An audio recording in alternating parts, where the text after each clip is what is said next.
अगर आप जमकर मेहनत कर रहे हैं और इस बार एग्ज़ाम में सफल होना चाहते हैं तो हमारे साथ जुड़िए। इस वीडियो में वही क्वेश्चंस लिए गए हैं जो एग्ज़ाम में पहले आ चुके हैं और जिनकी इस बार आने की पॉसिबिलिटी है। यहाँ फर्स्ट क्वेश्चन है, 5 जून को किस दिन के रूप में मनाया जाता है। ये महत्वपूर्ण है, 5 जून को किस दिन के रूप में मनाया जाता है। तो आपका उत्तर हो जाएगा ऑप्शन बी, विश्व पर्यावरण दिवस। 5 जून को विश्व पर्यावरण दिवस के रूप में मनाया जाता है। इसके बारे में कुछ महत्वपूर्ण फैक्ट और देखिए। 1972 ईस्वी को पर्यावरण के प्रति राजनीतिक और सामाजिक जागृति पैदा करने के लिए प्रतिवर्ष 5 जून को विश्व पर्यावरण दिवस मनाया जाता है। यहाँ नेक्स्ट क्वेश्चन है, मलेरिया परजीवी को नष्ट करने में प्रयुक्त औषधि है। यहाँ ध्यान दीजिएगा, मलेरिया परजीवी को नष्ट करने की प्रयुक्त औषधि है। आपका उत्तर हो जाएगा option B, chloroquine. Chloroquine malaria परजीवी को नष्ट कर देती है। कुछ और महत्वपूर्ण फैक्ट देखिए, क्योंकि एग्जाम से जुड़े होते हैं और ये भी बहुत ही महत्वपूर्ण है। पहला क्या है, यह औषधि सिनकोना नामक वृक्ष की छाल से बनाई जाती है। तो यहाँ एक प्रश्न ये भी बनता है कि मलेरिया की औषधि सिनकोना के किस भाग से बनाई जाती है। तो यहाँ आप ध्यान दीजिएगा, वृक्ष की छाल से बनाई जाती है। और एक प्रश्न ये भी बनता है, मलेरिया की दवा किस पौधे से प्राप्त की जाती है। तो उस पौधे का नाम होगा सिनकोना। एक ही प्रश्न में 3-4 प्रश्न बने हुए हैं, इसलिए इन सबको याद करना बहुत ही आवश्यक है। और ये दवा जो होती है ये बहुत पहले से प्रयोग हो रही है, ये बुखार इत्यादि में भी उपयोग में काम आती है। नेक्स्ट इंपॉर्टेंट क्वेश्चन है, विजयनगर साम्राज्य की स्थापना किसने की। ध्यान दीजिएगा, विजयनगर साम्राज्य बहुत ही महत्वपूर्ण है और इस पर 1-2 क्वेश्चन हर हालत में आ ही जाते हैं। आपका उत्तर हो जाएगा ऑप्शन बी, हरिहर और बुक्का ने। विजयनगर साम्राज्य की स्थापना हरिहर और बुक्का दोनों भाई थे, दोनों ने मिलकर विजयनगर साम्राज्य की स्थापना की थी। यहाँ कुछ महत्वपूर्ण फैक्ट और जान लीजिए, क्योंकि वो भी एग्जाम के लिए उतने ही जरूरी है। पहला ये कि विजयनगर साम्राज्य की स्थापना कब हुई, तो आपके आंसर हो जाएगा 1336 ईस्वी में। 1336 ईस्वी में विजयनगर साम्राज्य की स्थापना हुई। उस समय दिल्ली की गद्दी पर मोहम्मद बिन तुगलक शासन कर रहा था, यानी उस समय का सुल्तान मोहम्मद बिन तुगलक था। मोहम्मद बिन तुगलक के समय में विजयनगर साम्राज्य की स्थापना हुई थी। नेक्स्ट इंपॉर्टेंट क्वेश्चन है, निम्न में कौन जल का शुद्धतम रूप है। यहां ध्यान दीजिएगा, जल का शुद्धतम रूप। यहां जितने ऑप्शन दिए हैं, समुद्री जल, तालाब का जल, नदी जल। आपने देखा हो समुद्री जल में वैसे नमक घुला होता है, यह शुद्ध होता है। तालाब के जल में कितनी मिट्टियां वगैरह पाई जाती हैं, ये भी अशुद्ध होता है। नदी का जल भी अशुद्ध होता है, जबकि वर्षा का जल जो सीधे बादल से आता है ये सबसे शुद्ध होता है। इसलिए जल का शुद्धतम रूप है वर्षा का जल। नेक्स्ट इंपॉर्टेंट क्वेश्चन है और ये बहुत ही महत्वपूर्ण प्रश्न है, अक्सर आता है। क्या है कि निम्नलिखित में कौन कार्बनिक यौगिक है। तो आपका आंसर हो जाएगा ऑप्शन बी, क्लोरोफॉर्म।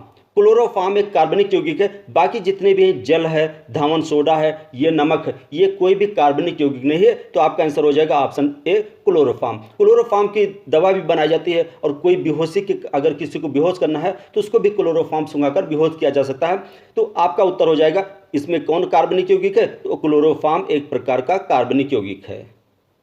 अब यहाँ नेक्स्ट इंपॉर्टेंट क्वेश्चन है, देखिए आ गया, सिनकोना के किस भाग से मलेरिया की दवा बनाई जाती है। तो आपका आंसर हो जाएगा ऑप्शन बी, छाल। सिनकोना की छाल से मलेरिया की दवाई बनाई जा सकती है। और ये बहुत ही महत्वपूर्ण प्रश्न है, अक्सर एग्जाम में आते रहते हैं, तो इस बात को ध्यान दीजिएगा। सिनकोना के किस भाग से मलेरिया की दवा बनाई जा सकती है। तो आपका उत्तर हो जाएगा छाल से। ना कि कई लोग बीज से मार देते हैं, तो वो गलत है। ये छाल से ही मलेरिया की दवा बनाई जा सकती है। और ये भी एक प्रश्न यहाँ ये भी बन जाता है कि मलेरिया की दवा किस वृक्ष से प्राप्त की जाती है। तो उस वृक्ष का नाम है सिनकोना। नेक्स्ट इंपॉर्टेंट क्वेश्चन है, मूल रोम पाई जाती है। यहाँ जितने भी ऑप्शन दिए हैं, तना है, पुष्प में, पत्ती में, जड़ों में। तो यहाँ आपका आंसर हो जाएगा जड़ों में। मूल रोम जड़ों में पाई जाती है और इसका मुख्य काम ये होता है धरती से खनिज पदार्थ को सोखना, पानी को सोखना और उसके जाइलम के द्वारा इस पूरे पेड़ में पानी को पहुँचाना। तो मूल रोम कहाँ पाई जाती है। तो आपका उत्तर हो जाएगा जड़ों में। यह बहुत पतली होती है, यह जड़ की मिट्टी से क्या करती है, भोजन बनाती है।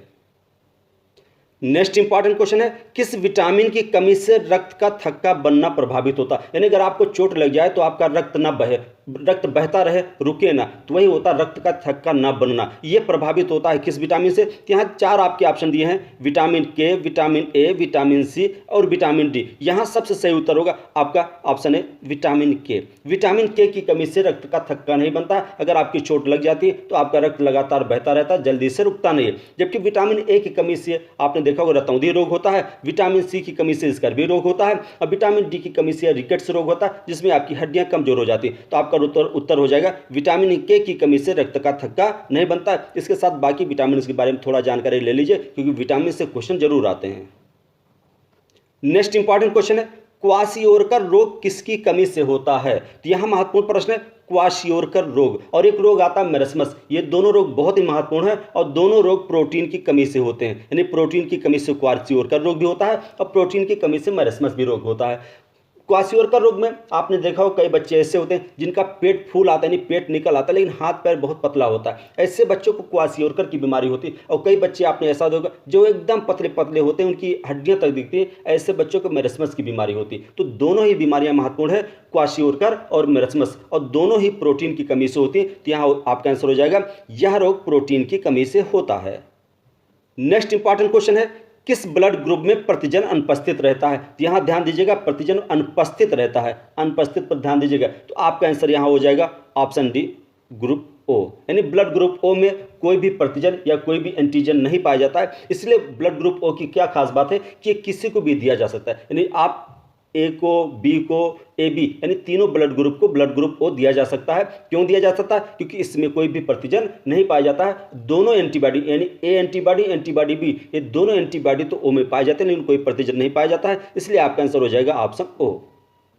नेक्स्ट इंपॉर्टेंट क्वेश्चन है और बहुत ही इंपॉर्टेंट क्वेश्चन है, क्या कि अग्नाशय द्वारा कौन सा हार्मोन उत्पन्न किया जाता है? तो अक्सर लोगों को आजकल ये बीमारी हो रही है, उनके अग्नाशय से हार्मोन उत्पन्न होना बंद हो रहा है। तो आपका आंसर हो जाएगा अग्नाशय से कौन सा हार्मोन उत्पन्न किया जा सकता है? यहाँ आंसर होगा ऑप्शन ए, इंसुलिन। अग्नाशय से इंसुलिन हार्मोन उत्पन्न किया जा सकता है। और आपने देखा होगा आजकल इंसुलिन का कितना महत्वपूर्ण योगदान है। लोग इंसुलिन की इंजेक्शन भी लेते हैं और इंसुलिन की कमी से डायबिटीज नामक रोग होता है, और ये रोग आजकल भारत में कॉमन हो रहा है। पहले तो शहरों में फैलता था, आजकल एक गाँव में भी ये रोग बहुत कॉमन हो रहा है। अक्सर लोगों को डायबिटीज हो जाता है। डायबिटीज की बीमारी में शरीर उनके धीमे धीमे गलने लगती है और वो कई बीमारियों से ग्रसित हो जाते हैं। इसलिए यहाँ ध्यान दीजिएगा, अग्नाशय से कौन सा हार्मोन उत्पन्न होता है? तो आपका उत्तर हो जाएगा option A, insulin hormone. Next important question है और ये बहुत महत्वपूर्ण है, हमारे लिए गर्व की भी बात है कि नोबेल पुरस्कार प्राप्त करने वाले पहले भारतीय कौन थे? तो नोबेल पुरस्कार प्राप्त करने वाले पहले भारतीय कौन थे? तो यहाँ आपका उत्तर हो जाएगा ऑप्शन ए, सी.वी. रमन, यानी चंद्रशेखर वेंकट रमन। सबसे पहले भारत में चंद्रशेखर वेंकट रमन ने ही नोबेल पुरस्कार प्राप्त किया था। उसके बाद दोबारा रविंद्रनाथ टैगोर को मिला, लेकिन सबसे पहले जो नोबेल पुरस्कार विज्ञान के क्षेत्र में सबसे पहले नोबेल पुरस्कार रविंद्रनाथ टैगोर को मिला था। इनको विज्ञान के क्षेत्र में सबसे पहले नोबेल पुरस्कार मिला और ये नोबेल पुरस्कार 1930 ईस्वी में दिया गया। किस लिए दिया गया ये यहाँ महत्वपूर्ण है, इन्होंने रमन प्रभाव की खोज की थी जो प्रकाश के परिकीर्णन से संबंधित था। तो यहाँ आपका आंसर हो जाएगा विज्ञान के क्षेत्र में प्रथम नोबेल पुरस्कार प्राप्त करने वाले व्यक्ति थे सी.वी. रमन, यानी चंद्रशेखर वेंकट रमन।